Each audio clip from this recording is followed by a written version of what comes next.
بسم اللہ الرحمن الرحیم۔ حضرت علی رضی اللہ تعالیٰ عنہ روایت کرتے ہیں کہ نبی کریم صلی اللہ علیہ وسلم نے ارشاد فرمایا کہ جو اولاد 200 مرتبہ یہ کلمات پڑھ لیتی ہے تو اس کے والدین کے عذاب میں تخفیف کر دی جاتی ہے، اگرچہ وہ دونوں مشرک ہی کیوں نہ ہوں، اور اس عمل کے کرنے والے کو خود یہ انعام ملتا ہے کہ اس عمل کی برکت سے اس کی تمام عبادت اللہ تبارک تعالیٰ کی بارگاہ میں شرف قبولیت حاصل کر لیتی ہے۔ وہ اللہ تبارک تعالیٰ کا خاص نیک محبوب اور برگزیدہ بندہ بن جاتا ہے، اور اس کی موت کے بعد اس کی قبر کے ارد گرد 7 اہل قبور کے حق میں اس کی سفارش قبول کی جاتی ہے، اور اس کی قبر کے ارد گرد 7 اہل قبور کو راحت اور سکون میسر آتا ہے۔ تو آئے ناظرین، جانتے ہیں کہ وہ کون سا عمل ہے۔ ویڈیو میں آگے بڑھنے سے پہلے آپ سبھی بھائیوں اور بہنوں سے چھوٹی سی گزارش ہے کہ ویڈیو کو جلدی سے لائک کر دیجیے، اور آپ کے ایک لائک سے ہمارا حوصلہ افزائی ہوتی ہے، اور آپ نے چینل کو ابھی تک سبسکرائب نہیں کیا ہے تو فوراً سے سبسکرائب کر لیجیے، کیونکہ ہم ہر روز آپ کے لیے آپ ہی کی ضرورت کی ویڈیوز لاتے رہتے ہیں۔ ناظرین، حضرت علی رضی اللہ تعالیٰ عنہ کی شجاعت اور علمی قابلیت سے تو ہر مسلمان بخوبی واقف ہے۔ فتح مکہ کے موقع پر جب رسول اللہ صلی اللہ علیہ وسلم مکہ تشریف لائے تو آپ حضرت علی رضی اللہ تعالیٰ عنہ کے ہمراہ خانہ کعبہ شریف میں داخل ہوئے۔ اس وقت نبی کریم صلی اللہ علیہ وسلم کے ہاتھ میں ایک چھڑی تھی۔ آپ نے اس چھڑی کی مدد سے خانہ کعبہ کے اندر رکھے ہوئے بتوں کو اشارہ کیا تو تمام بت اندھے منہ زمین پر گر گئے، جبکہ ایک بت اوپر کی منزل سے نیچے گرا تو اٹک گیا۔ اس پر آپ نے فرمایا کہ اے علی، میرے کندھوں پر چڑھ کر اسے نیچے گرا دو۔ حضرت علی رضی اللہ تعالیٰ عنہ جو سراسر پیکرے علم و حکمت اور دانائی تھے، عرض کیا، یا رسول اللہ صلی اللہ علیہ وسلم، میں اپنے پاؤں آپ کے مبارک کندھوں پر کیسے رکھ سکتا ہوں؟ آپ میرے کندھوں پر سوار ہو کر اسے نیچے گرا دیں۔ نبی کریم صلی اللہ علیہ وسلم نے فرمایا، اے علی، تم نبوت کا بوجھ برداشت نہیں کر پاؤ گے۔ حضرت علی رضی اللہ تعالیٰ عنہ نے عرض کیا، یا رسول اللہ، آپ نے ہی تو مجھے شیر خدا کا لقب عنایت فرمایا ہے، ایک بار مجھے اپنی قوت آزما کر تو دیکھیں۔ اس پر حضور صلی اللہ علیہ وسلم نے اپنا دایاں پاؤں حضرت علی رضی اللہ تعالیٰ عنہ پر رکھا ہی تھا کہ حضرت علی پکار اٹھے، یا رسول اللہ، میں آپ کا بوجھ برداشت نہیں کر سکتا۔ حضور نے فرمایا کہ لو، اب تم میرے کندھوں پر سوار ہو جاؤ۔ حضرت علی رضی اللہ تعالیٰ عنہ حضور کے کندھوں پر چڑھ گئے۔ تب نبی کریم صلی اللہ علیہ وسلم نے فرمایا، اے علی، تیرا کیا حال ہے؟ حضرت علی رضی اللہ تعالیٰ عنہ نے عرض کیا، رسول اللہ صلی اللہ علیہ وسلم، تمام حجابات اٹھ گئے ہیں اور یوں محسوس ہوتا ہے کہ گویا میرا سر عرش تک پہنچ گیا ہے اور میں جس چیز کو چاہوں پکڑ سکتا ہوں۔ اس کے بعد حضرت علی رضی اللہ تعالیٰ عنہ نے اس اٹکے ہوئے بت کو نیچے گرا دیا اور خود بھی نیچے چھلانگ لگا دی اور مسکرانے لگے۔ نبی کریم صلی اللہ علیہ وسلم نے حضرت علی رضی اللہ تعالیٰ عنہ کے مسکرانے کا سبب دریافت فرمایا تو حضرت علی رضی اللہ تعالیٰ عنہ نے عرض کیا، میں نے اتنی بلندی سے چھلانگ لگائی ہے لیکن مجھے کوئی چوٹ نہیں لگی۔ حضور صلی اللہ علیہ وسلم نے فرمایا کہ جب کندھے نبی کے ہوں اور تجھے اتارنے والا جبرائیل ہو تو بھلا چوٹ کیسے لگ سکتی ہے؟ حضرت علی رضی اللہ تعالیٰ عنہ کا قد مبارک پست تھا، لیکن حضور صلی اللہ علیہ وسلم کی برکت سے اتنا لمبا ہو گیا کہ عرش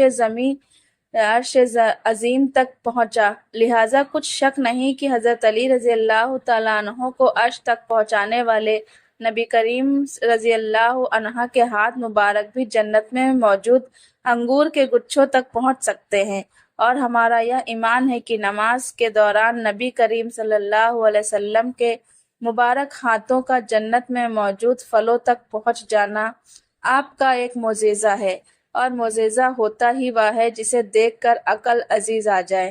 محترم ناظرین، حضرت علی رضی اللہ تعالیٰ عنہ سے روایت ہے کہ نبی کریم صلی اللہ علیہ وسلم نے ارشاد فرمایا کہ جس نے کسی نیک بندے سے مصافحہ کیا یا اس کے ساتھ گلے ملا تو اس پر جنت واجب ہو گئی۔ اور جس نے کسی عالم سے مصافحہ کیا تو وہ ایسا ہے کہ جس نے ان فرشتوں سے مصافحہ کیا جنہوں نے عرش اٹھایا ہوا ہے۔ پس اگر وہ اس عالم کے ساتھ بغل گیر ہو جائے تو اس کی مغفرت کر دی جاتی ہے اور بغیر حساب جنت میں داخل مل جاتا ہے۔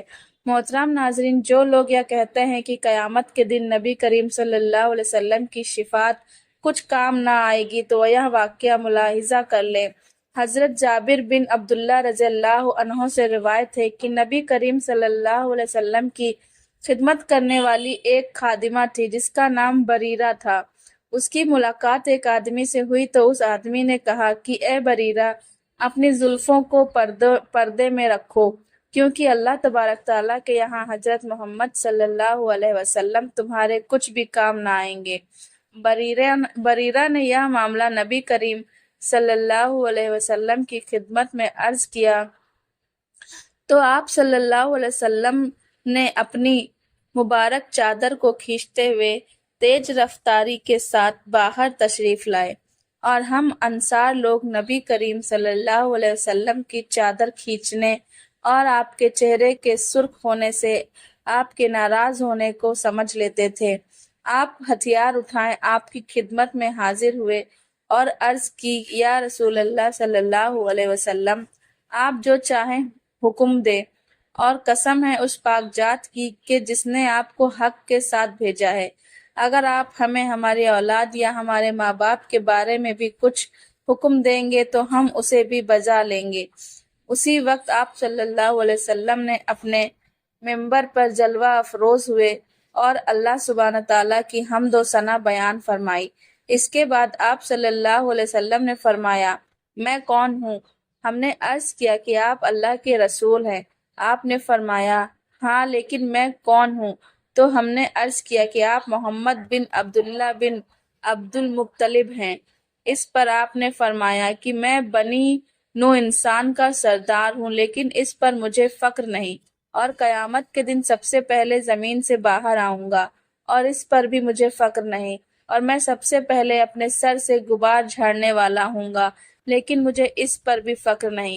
ہاں، میں سب سے پہلے جنت میں داخل ہوں گا، لیکن مجھے اس پر بھی کوئی فخر نہیں۔ ان لوگوں کا کیا حال ہے جو یہ گمان کرتے ہیں کہ میری رحمت کچھ فائدہ نہیں دے گی؟ ایسی بات نہیں جو وہ لوگ گمان کرتے ہیں۔ میں قیامت کے دن یہاں تک شفاعت کروں گا کہ جن کی میں شفاعت کروں گا وہ شفاعت پائیں گے اور ان کے لیے میری شفاعت قبول کی جائے گی، یہاں تک کہ شیطان بھی میری شفاعت کی تمنا کرے گا۔ حوالہ حضرت عوف بن مالک الاشعث رضی اللہ عنہ سے روایت ہے کہ رسول اللہ صلی اللہ علیہ وسلم نے فرمایا، تم جانتے ہو رات میرے رب نے مجھے کیا اختیار دیا ہے؟ ہم نے عرض کیا، اللہ تعالیٰ اس کا رسول صلی اللہ علیہ وسلم سب سے بہتر جانتے ہیں۔ آپ صلی اللہ علیہ وسلم نے فرمایا، اس نے مجھے یہ اختیار دیا ہے کہ اگر میں چاہوں تو میری نصف امت کو بلا حساب اور کتاب جنت میں داخل کر دیا جائے، یا یہ کہ میں شفاعت کروں۔ میں شفاعت کو پسند کیا۔ صحابہ رضوان اللہ تعالی علیہ اجمعین نے عرض کیا، یا رسول اللہ صلی اللہ علیہ وسلم، اللہ تعالیٰ سے ہمارے لیے دعا فرمائیں کہ اللہ تعالیٰ ہمیں بھی شفاعت کے حکمداروں میں شامل کر دے۔ آپ صلی اللہ علیہ وسلم نے فرمایا، وہ ہر مسلمان کے لیے ہے۔ حضرت علی رضی اللہ تعالیٰ عنہ سے روایت ہے کہ نبی کریم صلی اللہ علیہ وسلم نے فرمایا، جو مومن ہر روز قرآن پاک کی 200 آیت کی تلاوت کرتا ہے تو اس کے قبر کے ارد گرد 7 اہل قبور کے حق میں اس کی شفاعت قبول ہوگی، اور اس کے والدین کے عذاب میں تخفیف کر دی جائے گی، اگرچہ وہ دونوں مشرک ہی ہوں۔ روزانہ قرآن پاک کی تلاوت کرنے والا بندہ اے مومن اللہ تبارک تعالیٰ کی بارگاہ کا مقبول بن جاتا ہے۔ اس کی عبادت کو اللہ رب العزت شرف قبولیت عطا فرماتا ہے، اور اس کی وفات کے بعد جب وہ قبر میں چلا جاتا ہے تو اس کی قبر کے ارد گرد 7 اہل قبور کو اس کی ذات سے یہ فائدہ پہنچتا ہے کہ ان کی قبروں میں ان کو راحت اور آرام ملتا ہے۔ اگر وہ عذاب میں مبتلا ہیں تو ان کا عذاب دور کر دیا جاتا ہے، اور اگر وہ قبروں میں کسی عذاب میں مبتلا نہیں ہیں تو قبروں میں ان کے مرتبہ اور درجات بلند کر دیے جاتے ہیں۔ سیدنا عبداللہ بن عمر رضی اللہ تعالیٰ عنہ نے فرمایا، جو شخص رات میں 10 آیت پڑھے وہ غافلین میں نہیں لکھا جائے گا، اور جو 100 آیت پڑھے گا وہ قانتین میں نہیں لکھا جائے گا۔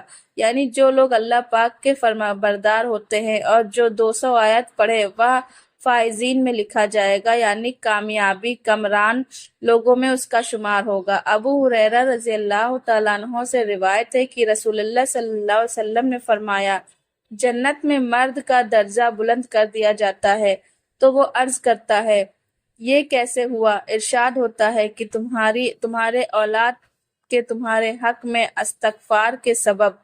عائشہ رضی اللہ عنہا سے روایت ہے کہ ایک شخص آیا اور اس نے رسول اللہ صلی اللہ علیہ وسلم سے پوچھا کہ میری ماں اچانک مر گئی ہے اور وصیت نہ کر سکی، اگر وہ بولتی تو ضرور صدقہ دیتی، اب اگر میں اس کی طرف سے صدقہ دوں تو کیا اسے ثواب ہے؟ رسول اللہ صلی اللہ علیہ وسلم نے فرمایا، ہاں۔ ناظرین، اس حدیث سے یہ ثابت ہوتا ہے کہ نیک اولاد مرنے کے بعد صدقہ جاریہ ہوتی ہے، اور وہ اگر اپنے ماں باپ کے لیے قرآن پاک کی تلاوت، استغفار اور صدقہ بھی کرتی ہے تو اس کے ماں باپ کو اس کا ثواب پہنچتا ہے۔ حضرت انس بن مالک سے مروی ہے کہ ایک غزوہ میں ہم نبی کریم صلی اللہ علیہ وسلم کے ساتھ تھے۔ نبی کریم صلی اللہ علیہ وسلم اور آپ کا لشکر پورا دن سفر میں رہے، رات ہوئی تو پڑاؤ ڈالا۔ نبی کریم صلی اللہ علیہ وسلم اپنے گجاوے کے ساتھ ٹیک لگا کر سو گئے اور 4 آدمی آپ کے ارد گرد سو گئے۔ ان میں سے ایک ابو طہل جو کہ حضرت انس رضی اللہ عنہ کی والدہ کے شوہر تھے، جب رات کافی گزر گئی تو انہوں نے اپنا سر اٹھایا تو دیکھا کہ نبی کریم صلی اللہ علیہ وسلم وہاں پر موجود نہ تھے۔ وہ آپ کی تلاش میں نکلے تو دیکھا کہ آپ سامنے سے تشریف لا رہے ہیں۔ انہوں نے عرض کیا کہ ہمارے ماں باپ آپ پر قربان ہوں، آپ کہاں تھے؟ کہ ہم تو آپ کو نہ دیکھ کر گھبرا گئے تھے۔ آپ صلی اللہ علیہ وسلم نے فرمایا کہ میں سویا ہوا تھا اور میں نے چکی کی آواز کی طرح ایک آواز سنی۔ میں گھبرا کر نیند سے بیدار ہوا تو دیکھا کہ وہ جبرائیل علیہ السلام تھے۔